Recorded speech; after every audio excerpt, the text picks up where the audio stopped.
I always say don't judge somebody until they've walked a mile in your shoes. And whether that's sat on your horse or running your business or whatever that looks like, it's, you generally, or those people generally don't have all the information. Happy Monday. So happy to have you together with us here today. Lorna, how are you doing? I'm great, thank you. How are you? Good. Good. I think we're both on the cloud nine, aren't we? From coming back to an awesome event, both of us. Yeah, good ponies, very good ponies. Yeah, and the weather, the sun's shone, and the ground is good, and yeah. Oh, The I think sun is good, the weather is good, the ground is good, the horses are good, the riders are good. Yeah, I think everyone is ready to get their teeth stuck in and get going with the season ahead. That's for sure. Yeah, so cool. Best time of the year, that's for sure. Yeah. We'll obviously come into it a little bit throughout this episode, our event and how it went, and certain challenges that arose along the way and how we dealt with them, as always. Specifically, what we're going to talk about today is how to ensure that other people's opinions don't affect you in a negative manner, that they don't ruin your performance or make sure that you don't ride to your full ability because of other people's opinions. But before we dive into that, if this is the first episode that you're listening to, then make sure you hit the follow button. And if you've been around for a while and you want the kind of content that we talk about in this podcast in a very structured manner, very nice manner that you can read when it works out for you, and you get like very nice, if you're like me and you love those kind of like bullet point list kind of to take in information, you have to sign up to our weekly hacks. Those are emails that you get to your inbox with the content from this podcast, but in that very nice structured way. And if you want to sign up, that is on mindig.eu/weekly hacks. As always, the link to that is available in the show notes. Okay, Lorna. Other people's opinions. This is something that I hear so many writers talk about. It's like, yeah, they said this and it completely derailed me. Or how can I believe in myself? And people tell me those kind of things. Do you hear that a lot as well?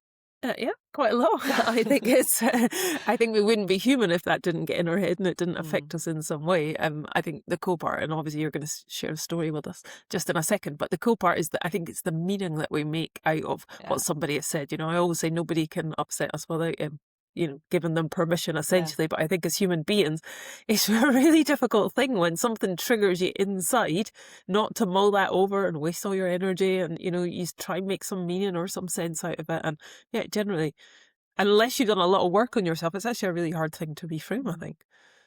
Yeah, 100%. And I mean, we are, as human beings, we're wired to care about what other people think of us. It is in our nature, because when we were not, like back in the cave days, I've said this in the past on the podcast as well, back in the cave days, we had to be part of a tribe.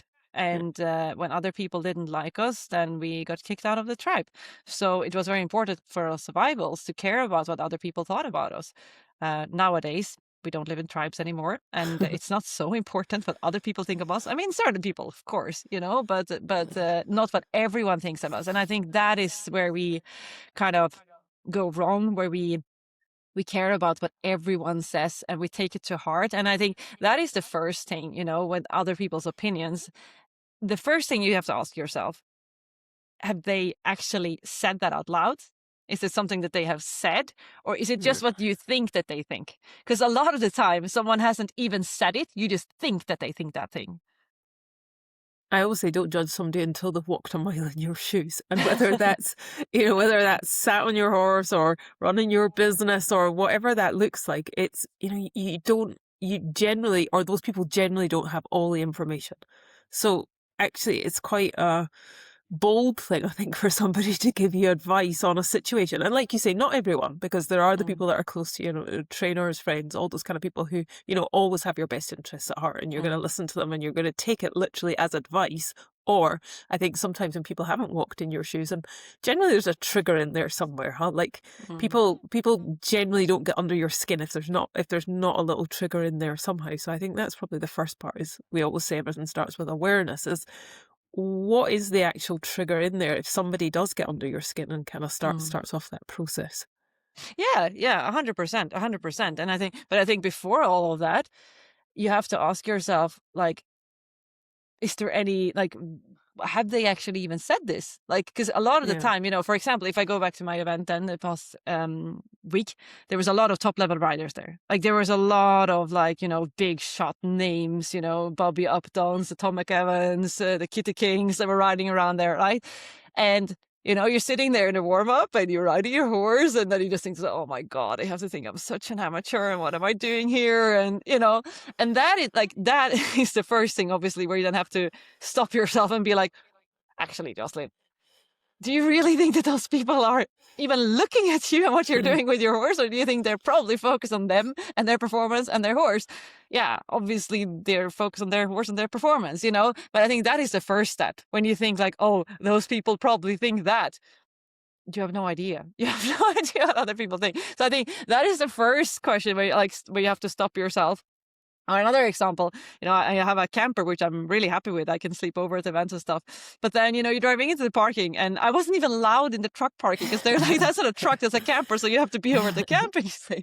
And I'm like, okay. So now everyone is probably thinking, oh, that's the loser over there. Doesn't even have a big truck. And then, but all those kind of like thoughts pop into your head. People are probably absolutely not thinking that. If someone were to think something, they were probably to think, oh, freaking cool, like she's making it happen with the means that she's got, and she's here and she's showing up and she's riding internationally with the means that she has. Like, first of all, I don't think people are even busy with it, and the second of all, you have no idea what they're thinking. So I think that is the first thing to check in with yourself. Is it imagination, or has someone actually said it to you, or are you just making it up in your head?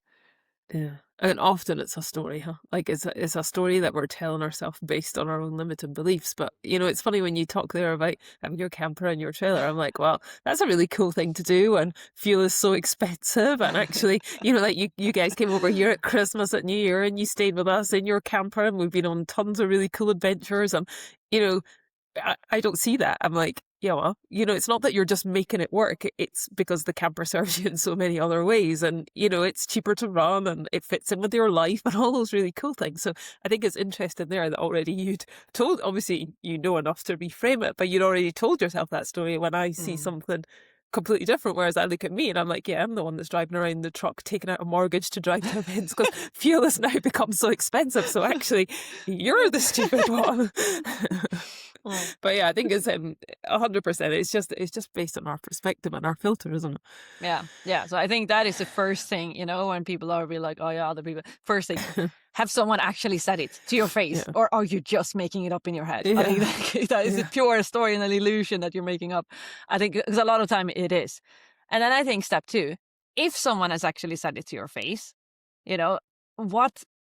First of all, what did they actually say? Because a lot of the time, we put a spin on it. Like you said before, like we assign a meaning to it. So someone will have said one thing, and then we apply like a lot of judgment on top of that. Will be like, oh, it means this, and this person, he means this when he's saying this, which 90% of the time is not true, right? You're just, again, making up that story. You're making it an illusion, which is actually not even there. Yeah, I can relate to that. Actually, I just told you this little story before, but I've talked about this. Everybody's bored of hearing it about Alfie being so strong cross country. And between fence 1 and 2, before I set off, my trainer had said to me, "Do not pull between the fences. Like, pick a point, set your horse up, then that's it. You land, you go." And actually, I wasn't even aware of it, which is actually the first thing. But as soon as I got back and I was clock a hoop, and obviously she was really happy for me, but she's like, "I saw you pulling between 1 and 2." So again, that meaning is, oh, well, there you go. You're still shit. You're still pulling between the fences. That was a fluke that you got 13 seconds inside the time at the end of this year, and you've gone back into your old habits again.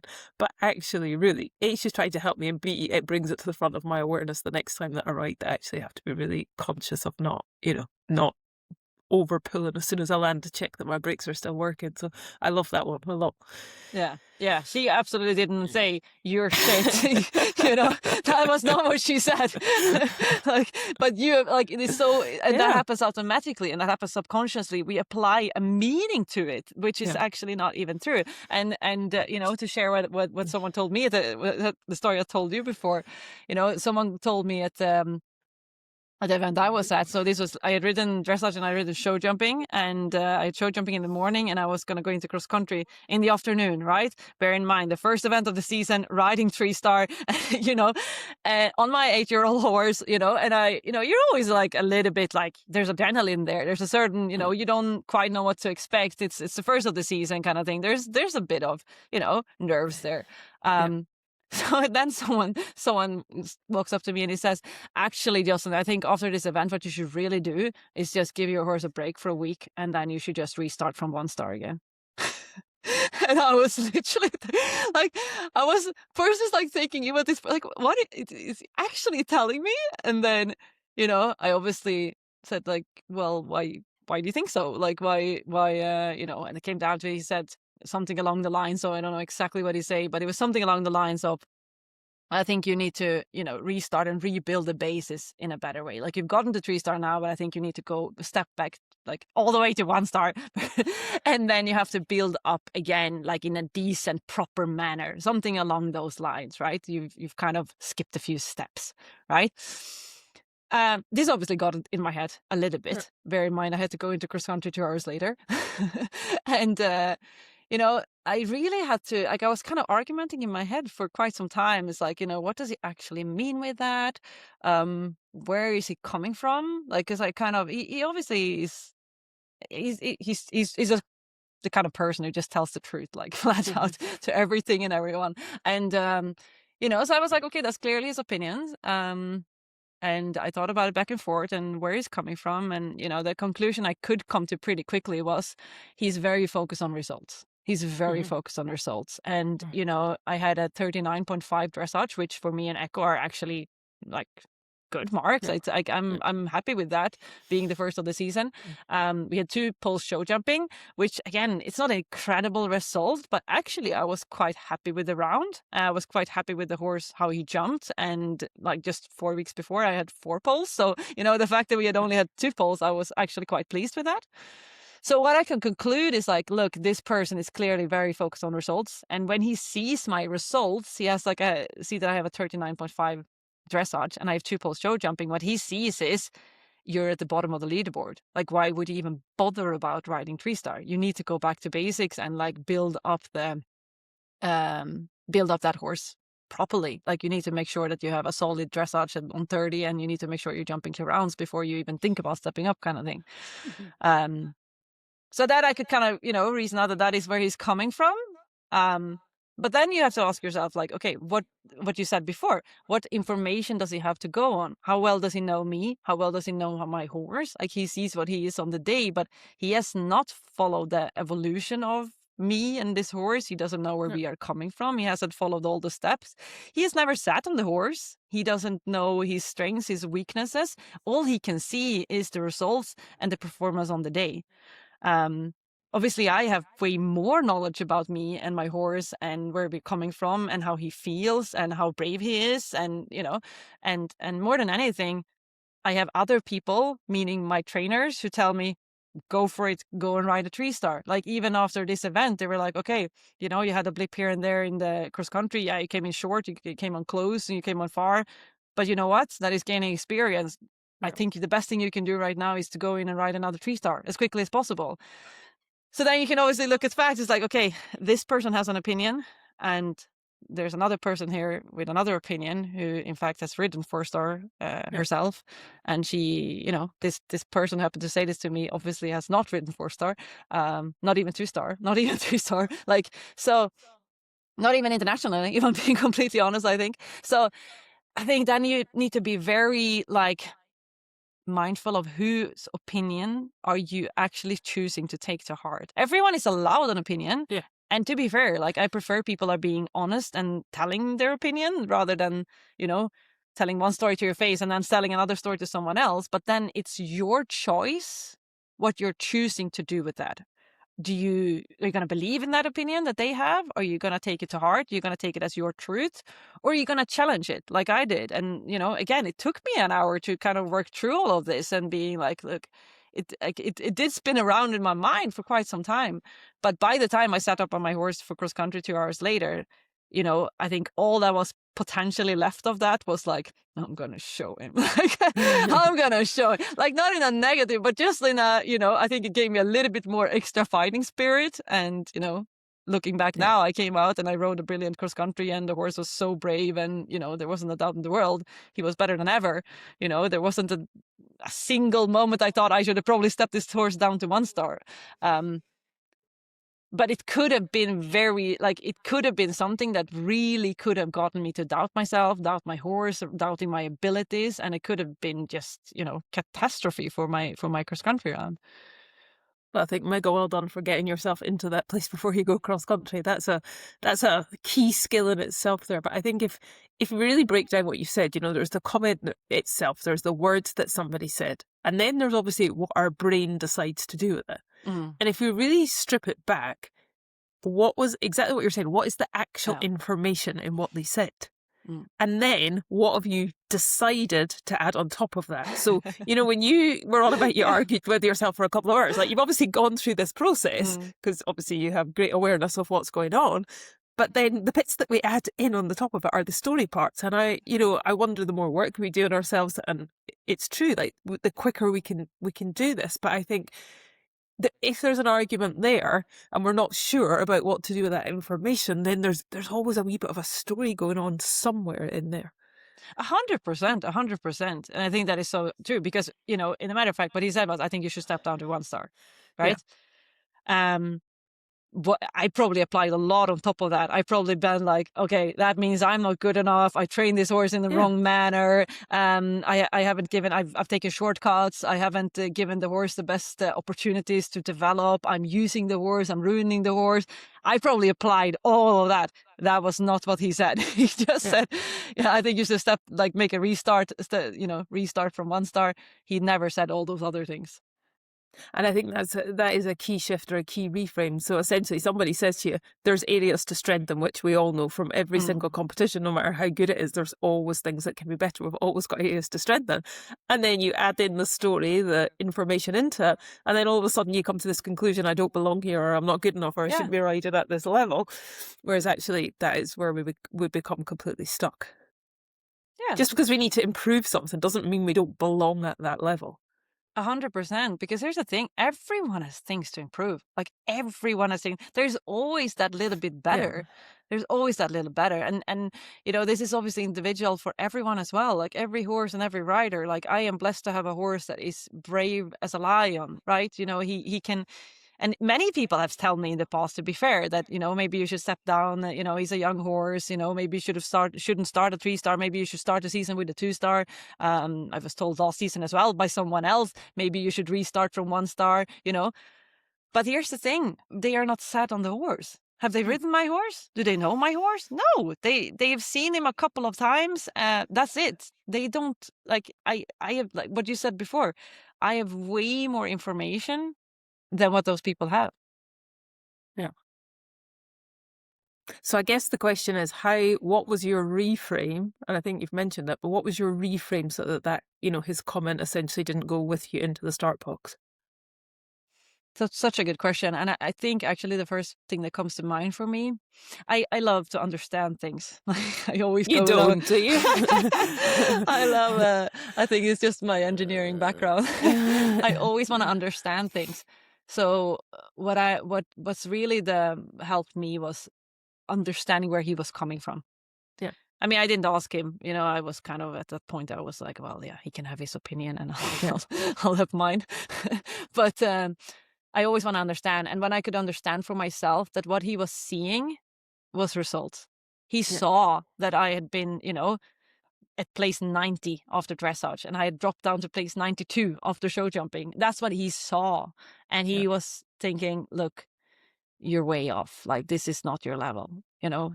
And then I can understand that. Then I can understand that, like, what, like, should you really go into a 3 star cross country?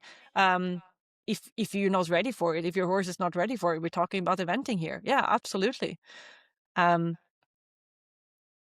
and that's where I could shift it, because I was like, actually, I'm not here for results. I am here for my own development, for the horse's development. what is the best way that we can grow, the both of us, to make the most of the time and the opportunities that we have together in the context of our goals, which happens to be to get to 4-star. Yeah, Yeah. it's just to gain that experience.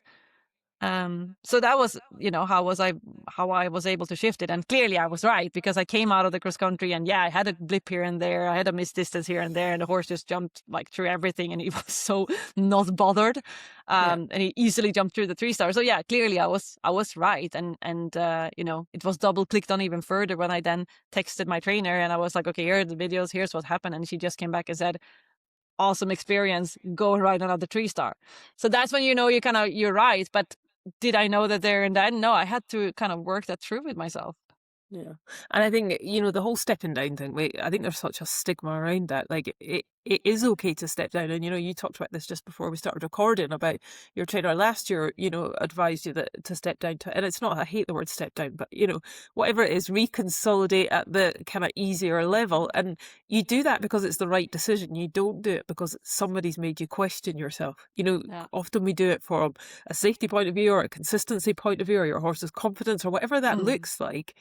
It's because it's the right decision. And, I think it was after you had your wee water issue last year that when you went back to 2-star. So therefore it was for his confidence. It was probably for your confidence. So it was absolutely the right decision to make. But it's not because you were questioning yourself whether you were good enough. It's because you were present enough to tune into that was actually the right thing to do for your horse at that time, and yourself probably. Yeah. And I think that comes from, leaning. I didn't know at that time whether that was the right decision or not. And up until this day, I sometimes wonder, was that the right decision? Because it meant I missed out on the world championships. But I think whenever you're in doubt, ask someone that you do, ask someone that has been where you're aiming at going, and ask someone whose opinion that you respect and that has the decent amount of information about you and your horse and the situation.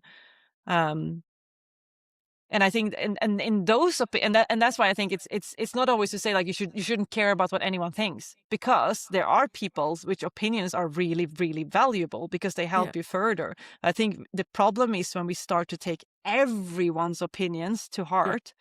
Because here's the thing, like everyone will always have an opinion, whether they are based on information or facts, or if they're just based on what they have seen for 5 minutes. Like everyone will always have an opinion. And if you're going to value those opinions equally, you're going to get into trouble because everyone has different opinions.